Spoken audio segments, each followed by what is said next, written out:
good, my K squad? Welcome back to another reaction video. If you are new here, hit that subscribe button for daily videos. So today we are going to do something different-ish. This is going to be George Carlin on the Chris Rock show. So this is going to be still interesting to see. If you guys are interested in seeing this video, if you guys love George Carlin, make sure you give this a thumbs up and let's go. My next guest has been doing comedy for over 40 years. He's done 10 HBO specials. He has a best-selling book called Brain Droppings. Please welcome George Carlin. Chris Rock show? Okay. Hey. You look real homie. I did two more while I was back there. Okay. George Carlin. Good to see you, my friend. Okay. George Carlin, you are by far, you're easily one of the greatest comedians ever to live. Uh-oh. All right. Easily. Okay, I'm gonna go with that. I'm gonna go with that. Okay, yeah, definitely. Yeah. Okay. You know, people take you for granted in a sense. Yeah, You know what I mean? They're like, yeah. now, because like you and a guy like, say, Cosby, because you've always been doing it forever. And like, do you feel that, say, like if you had some crazy tragedy in your life, people wouldn't take you for granted? Because, like, you know, Pryor burnt up. Yeah. Lenny Bruce died, Kennison died, and you're like right here chilling. The penalty of living. The penalty of living.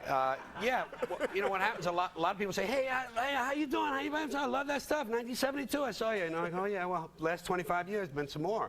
And I bring them right up. I say, you watch HBO? Did you get the book? Do that, and then we'll talk some more in the airport. You know. But yeah, you do want people to know the accumulated record. You know, not just a spotty little this and that. Yeah, because people are like, Carlin. Yeah. Yeah. It depends. So there's other people that are hooked in good, right. You know, hooked in real strong, and then they'll tell you back what you did, and you say, oh, I don't remember that. Well, you did it, and I saw it. Okay, now, one of your biggest things ever was the 7 words you can never say on television. It was Right. piss, shit. You want the right order? What was the order? Shit, piss, fuck, cunt, cocksucker, motherfucker, and tits.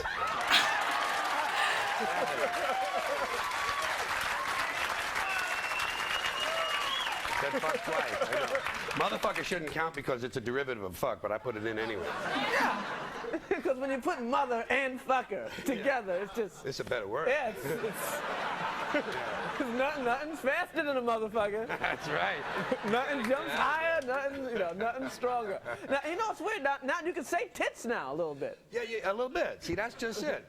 And the interesting thing was you couldn't say tits, but you could say bazooms, you could go like this, you could say knockers, you could say knobs, but tits, and it's a cute word. You can say because tits are cute. It sounds like a But they won't let you say titty. No. It's a strange. You know why? You know why I have all that inconsistent stuff? Because it's all bullshit. It's all bullshit to start with. You know, they can talk about fucking. You can talk about fucking. You can say, you know, you're gonna, and everybody goes, I know what he's talking about. Or in the newspaper, they can say F ... Well, everybody knows what it means, so the thought has been conveyed, and that's all language is. And you go, I don't say fuck. It's a family newspaper. How do you think the family got started? Fucking. That's what it is. You know what's wild? Now, you did the seven words you can't say. Is there anything you can't say now? I don't know. That gets people. What I like to do. I like to bother people. I like to find out where the line is, sort of sense where the line is drawn, and then deliberately cross it, and drag the audience with you, and have them happy that you did it. That's the key. Once you get them over there, they say that was good.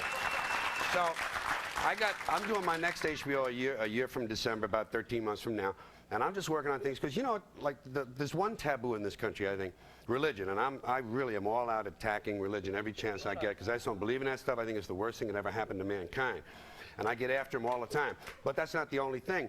Kids in this country, there's too much attention to children in this country. Every time you turn around, it's kids, and they're hiding behind kids because all they're trying to do is censor you again and take your drugs away in the name of their kids. In the name of the kids. They're trying to roll back the 60s, man. So I get after them, and I like to get in there and just bother them a little bit. There got to be some thought with it. It's not just shock them and do that. You have to have some thought and some ideas underneath it, but then just to make them go like this a little bit in their chairs. That's what I like. Oh, yeah. That's important to me. It might not be you. It might be a loose disc. Yes, that's all right. Well, I'll loosen it up a little more. Now, you know what's bugged out? You came up 50s, 60s, doing this edgy stuff, and I was like, did you feel alone at the time? Because I'm like I remember like the old Dean Martin roast, and like your crew, like your contemporaries are guys like Alan King and you know, other guys doing like "Take My Wife Please" jokes and stuff. Right. Yeah, the old line stand-ups. Yeah. Well, I came out of coffee houses, though. I got lucky. I came out of coffee houses and folk rooms. Alan King's cool before, you know, he shoots you or something. But I came out of places where irreverence was a part of the deal.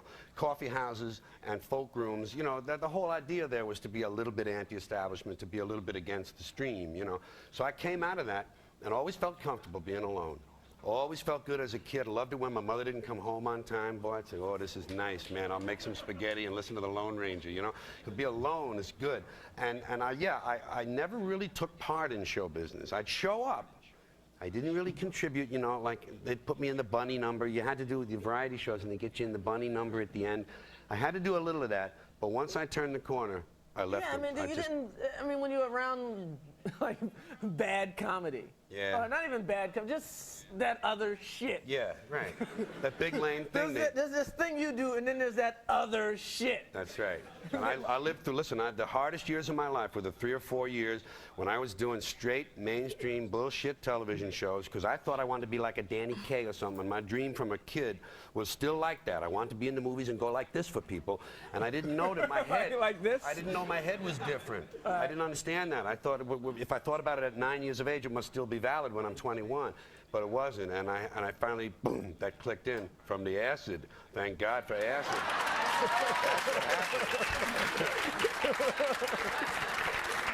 So now that hard work stuff is bullshit. Well, it don't hurt. Acid. Somebody give me some acid right now.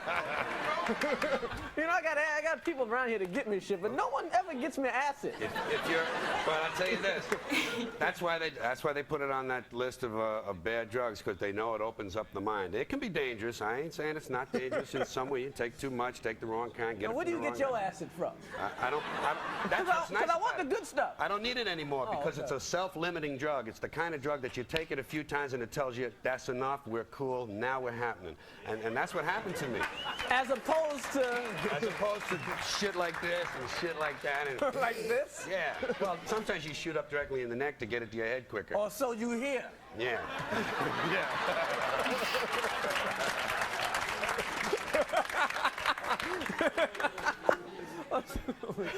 In the neck? Well, the temple would be quick, wouldn't it? Right in the temple, no waiting, no delay.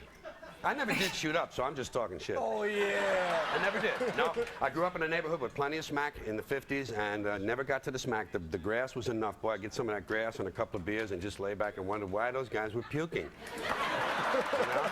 That's all I needed. No, never did shoot up. Never did use it. Now, what's the worst thing that happened to you? What was like just opening up? What you know? I never heard the George Carlin horror stories. Well, I did an awful lot of cocaine during the 70s. When I did that stuff, I did tons of it. Yeah, tons. Yeah, well, you knew that shit. And I just would get out there, and my jaw wouldn't work, you know? You know how locked up I know crackheads whose jaws don't work. You get like that, man. And you know what you're thinking is good. Fortunately, they liked me, and they would wait, you know, for my mouth to start working. But I don't have any of those. I'm not one of those guys that has a story. You know, like every comedian, like these old guys, especially you meet, and they say, you mention a name, and I say, oh, let me tell you about Al Jolson. And they got a story for everything. I got no stories because I don't remember a goddamn thing, man. I don't remember nothing.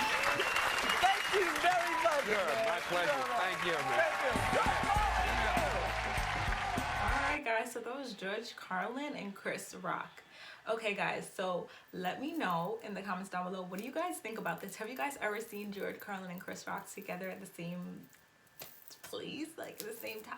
Like, that was very interesting for me. So I really did like seeing them together and like seeing how George Carlin was different around different people. And So yeah, so I really like that. Shout out to you for requesting this video. If you guys do have any more George Carlin requests, or if you guys have any Chris Rock requests, or any requests in general, make sure you guys are sending them down below. And also, don't worry about my eyelashes because they are just all messed up right now. So we're not going to worry about that, all right? So comment down below, and I'll talk to you guys in the comments. Bye!